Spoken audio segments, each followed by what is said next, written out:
अस्सलाम वालेकुम। आज जो इम्पोर्टेंट एक केस चल रहा था लाइफ टाइम डिस्क्वालिफिकेशन के हवाले से, उसको हम डिस्कस करेंगे कि वो असल में केस क्या है। बेसिकली आपको पता होगा, एक केस में ये सुप्रीम कोर्ट ने हेल्ड किया था कि 62(1)(f की जो डिस्क्वालिफिकेशन है वो लाइफ टाइम डिस्क्वालिफिकेशन है। लेकिन उससे पहले अगर हम आर्टिकल 62(1)(f जो कॉन्स्टिट्यूशन का है उसको अगर पढ़ें, तो कॉन्स्टिट्यूशन का आर्टिकल 62 जो है बेसिकली बात करता है क्वालिफिकेशंस की। Qualifications for the members of Majlis Shura. अब मजलिस शूरा के मेंबर्स कौन से हैं? सेनेटर्स और एमएनएस, ठीक है। अब ये उसकी क्वालिफिकेशंस बताता है, जबकि अगर 63 को हम देखें तो 63 बात करता है डिस्क्वालिफिकेशंस फॉर मेंबर्स ऑफ मजलिस शूरा। 63 डिस्क्वालिफिकेशंस की बात करता है और 62 क्वालिफिकेशंस की बात करता है। और अगर हम 63A की तरफ चले, वो बात करता है disqualification on ground of defection. Defection के ग्राउंड पे डिस्क्वालिफिकेशन हम वो डिस्कस नहीं करेंगे। सबसे पहले हम 62(1)(f पढ़ते हैं। 1 पढ़ें तो 1 कहता है कि a person shall not be qualified to be elected or chosen as a member of Majlis Shura parliament unless, सारे ए क्लॉज बी क्लॉज वगैरह सारे के हैं। अगर एफ में हम चाहें तो एफ कहता है कि he is sagacious, righteous, non profligate, honest and अमीन।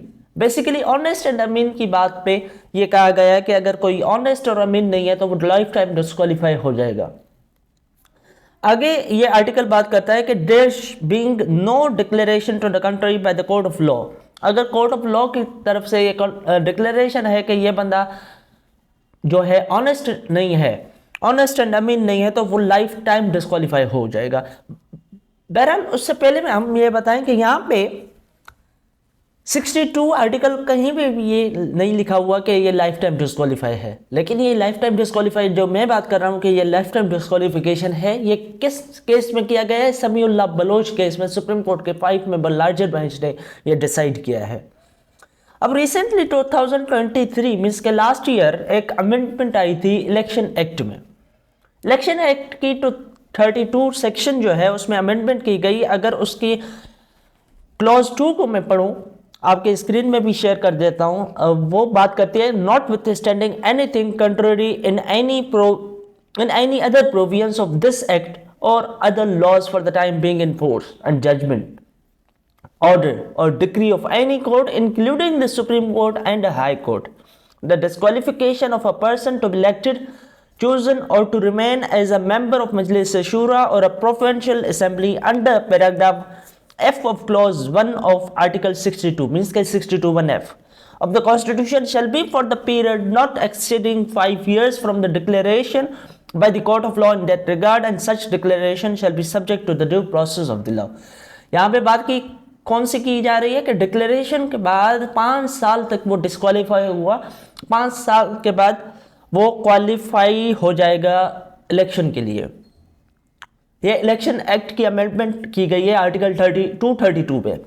लेकिन मैं आपको जैसे बता रहा हूं कि उससे पहले समीउल्लाह बलोच 2018 में आई थिंक वो केस आया था, और 2018 में सुप्रीम कोर्ट के 5 मेंबर लार्जर बेंच ने कह दिया कि 62(1)(f की जो डिस्क्वालिफिकेशन है वो लाइफ टाइम की है। अब यहाँ पे अगर जो मैंने अमेंडमेंट पढ़ी है उसमें क्या लिखा हुआ है कि notwithstanding anything content in any other provisions of this act and other law for the time being in force and judgments order decree of the any court including the supreme court and the high court. Means के notwithstanding clause लगा हुआ है, over riding clause लगा हुआ है कि बाकी जो भी चीज़ें हैं, सुप्रीम कोर्ट की जजमेंट, बाकी जो भी प्रोविजंस हैं इसी इलेक्शन एक्ट के या किसी और कानून के, वो चीज़ें असरअंदाज नहीं करेंगी इस अमेंडमेंट में। मीन्स कि ये ओवरराइड करेगा उन चीज़ों को। बेसिकली यहाँ पे क्वेश्चन ये है, आर्टिकल 62(1)(f में कोई डिस्क्वालिफिकेशन का पीरियड नहीं लिखा हुआ। सुप्रीम कोर्ट इंटरप्रिटेशन करती है, सुपीरियर कोर्ट्स जो भी हैं, हाई कोर्ट और सुप्रीम कोर्ट। इस केस में सुप्रीम कोर्ट ने इंटरप्रिटेशन की कि ये 62(1)(f जो है ये लाइफ टाइम होगा। ठीक है जी, लाइफ टाइम डिस्क्वालिफिकेशन होगी। इट मीन्स के सुप्रीम कोर्ट ने आइन को इंटरप्रेट किया क्या वो इंटरप्रिटेशन सिंपल मेजॉरिटी के साथ जो अमेंडमेंट की गई है कॉमन लॉ में, मींस के एक ऑर्डिनरी लॉ में, इलेक्शन एक्ट में, क्या वो इलेक्शन एक्ट की अमेंडमेंट सुप्रीम कोर्ट के जजमेंट को सेट असाइड कर सकती है, नलीफाई कर सकती है, वाइड करार दे सकती है, उसके इफेक्ट को खत्म कर सकती है? सबसे पहला क्वेश्चन ये क्वेश्चन है। बेसिकली कुछ और भी क्वेश्चन हैं, वो मैं आपको इसी वीडियो में डिस्कस करूंगा। तो एक चीज तो ये हो गई कि क्या सुप्रीम कोर्ट के जजमेंट को, जो कि कॉन्स्टिट्यूशन को इंटरप्रेट कर रही है, उसको किसी ऑर्डिनरी लॉ के थ्रू नलीफाई किया जा सकता है या नहीं किया जा सकता, वो अलग क्वेश्चन है। सुप्रीम कोर्ट का अभी जो बेंच है, लार्जर बेंच है, 7 मेंबर लार्जर बेंच है, वो इवन समीउल्लाह केस को भी नलीफाई कर सकती है, उसको उनके जो भी उसूल है उनको ख़त्म कर सकती है, उनको रिविजिट कर सकती है। ठीक है, अभी हम आ जाते हैं सेकंड चीज़ पर यहाँ पे। लेकिन इससे भी पहले अगर मैं आपको बताऊं कि 62(1)(f) को हमने पढ़ा है, लेकिन 62 अगर ई को, डी को और ई को हम पढ़ें तो वो क्या कहते हैं, देखते हैं। Is of a good character is not commonly known as the one who violates Islamic injunctions। Pakistan के पार्लियामेंट में या पाकिस्तान में कोई भी बंदा ऐसा है जो कि कहे कि मैं गुड कैरेक्टर का हूँ, और यहाँ पे चीफ जस्टिस साहब काजी फाइज ईसा साहब ने भी ऑब्जर्व किया ये वर्डिंग जो है वो अजीब सी है। वर्डिंग अजीब सी ये है कि is not commonly known as a one who violates Islamic injunctions. Means Islamic injunctions वो भले वायोलेट करे लेकिन कॉमनली नोन ना हो, छुपे अंदाज में वो इस्लामिक इंजेक्शंस करे तो फिर ठीक है जी। आगे चलते हैं ई की तरफ। He has adequate knowledge of Islamic teaching and practices obligatory duties of prescribed by Islam as well as abstain from the major sins। Pakistan के पार्लियामेंट में या पाकिस्तान में ही आप अगर देख लें, पाकिस्तान के कितनी फीसद आबादी है जो कि नमाज नहीं पढ़ती, ज़कात नहीं देती? आई थिंक 90% होगी मेरे ख्याल से, कोई अप्रॉक्सीमेटली मैं बता रहा हूँ।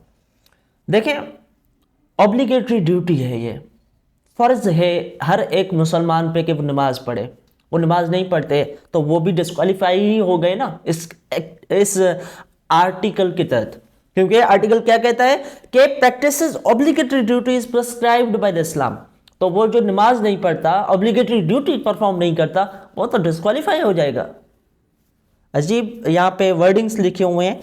और उसके बाद अगर, अच्छा एक चीज़ यहाँ पे ये भी सुप्रीम कोर्ट में ऑब्जर्व हुई जजेस साहिबान की तरफ से कि यहाँ पे लिखा हुआ है he has adequate knowledge of Islamic teachings.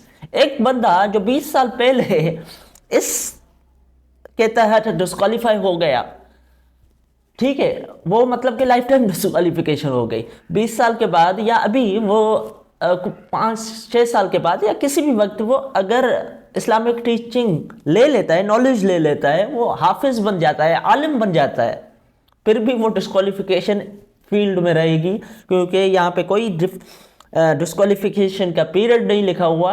और इसको लाइफ टाइम कर दें तो फिर तो वो बंदा जिसको जो डिस्क्वालिफिकेशन उसकी हुई है वो हाफिज भी बन जाए, आलिम बन जाए, नॉलेज गेन करे, उसके बाद भी वो डिस्क्वालिफाइड ही रहेगा। इसके इंटरप्रिटेशन के लिए यह सुप्रीम कोर्ट की लार्जर बेंच बनी हुई है। आगे चलते हैं, देखें यहाँ पे अगर हम डिस्क्वालिफिकेशंस की तरफ चलें 63 की तरफ, 63 में कन्विक्शंस की बात की गई है कि अगर कन्विक्शन किसी को होती है वो तो 5 साल के बाद वो डिस्क्वालिफिकेशन ख़त्म हो जाएगी। अब ये भी कुछ अजीब ही है कि अगर कोई रेप करे, कोई मर्डर करे, रेप करे, उसको कितनी डिस्क्वालिफिकेशन होगी? 5 साल सिंस रिलीज। लेकिन अगर कोई नॉमिनेशन पेपर्स फॉल्स सबमिट करता है, वो शादी का रमीन डिक्लेयर नहीं होता, तो वो लाइफ टाइम उसकी डिस्क्वालिफिकेशन होगी। क्या झूठे कागजात नामजदगी जमा कराना, नॉमिनेशन पेपर्स जमा कराना, या मर्डर कराना, कौन सा, या रेप करना, कौन सा बड़ा जुर्म है? रेप बड़ा जुर्म है ना। रेप केस में 5 साल डिस्क्वालिफिकेशन है, लेकिन 62(1)(f) के केस में लाइफ टाइम डिस्क्वालिफिकेशन है। सुप्रीम कोर्ट ने यह भी ऑब्जर्व किया आज के हियरिंग में। आगे चलते हैं, यहाँ पे एक चीज़ है आर्टिकल 62(1)(g), एफ हमने पढ़ लिया, डी पढ़ लिया, ई पढ़ लिया, एफ पढ़ लिया, जी की तरफ आते हैं। 62 किसके बारे में है? क्वालिफिकेशंस के बारे में। और 62 के जी में है, he has not after the establishment of Pakistan worked against the integrity of the country और oppose the ideology of the Pakistan. अगर इसने ऐसा किया है तो वो डिस्क्वालीफाई हो जाएगा, मीन्स के वो क्वालिफाइड नहीं होगा। ठीक है, वो क्वालिफाइड नहीं होगा अगर, क्योंकि यहाँ पे डिस्क्वालिफिकेशन का टाइम नहीं मेंशन, इसको लाइफ टाइम डिस्क्वालिफिकेशन करते हैं, तो आर्टिकल 62 और 63 में ही कंट्राडिक्शन आ जाएगी, क्योंकि आर्टिकल 63 की अगर जी को आप देखें वो सिमिलर और कुछ वर्डिंग्स है और उसमें 5 years की डिस्क्वालिफिकेशन है। तो ये कंट्राडिक्शंस हैं सुप्रीम आर्टिकल्स में और इनको इंटरप्रिटेशन की ज़रूरत है सुप्रीम कोर्ट को। और समीउल्लाह बलोच केस जो है वो भी रिविज़िट करने की ज़रूरत है, मेरे ख्याल में भी उसको रिविज़िट होना चाहिए, क्योंकि अगर देखें एक सादिक और अमीन नहीं है, वो 5 साल के लिए डिस्क्वालीफाई हो जाए ना, कि ये क्या ऐसा क्या।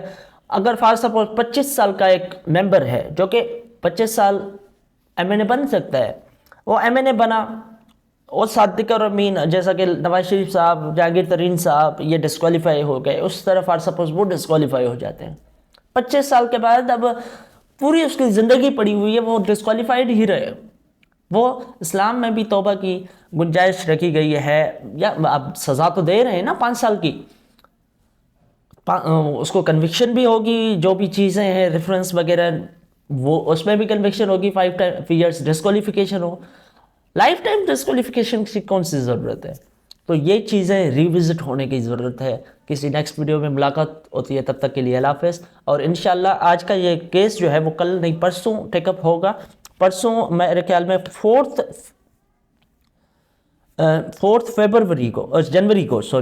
4 जनवरी को थर्सडे वाले दिन 11:30 पे 11:30 बजे जो है वो टेकअप होगा।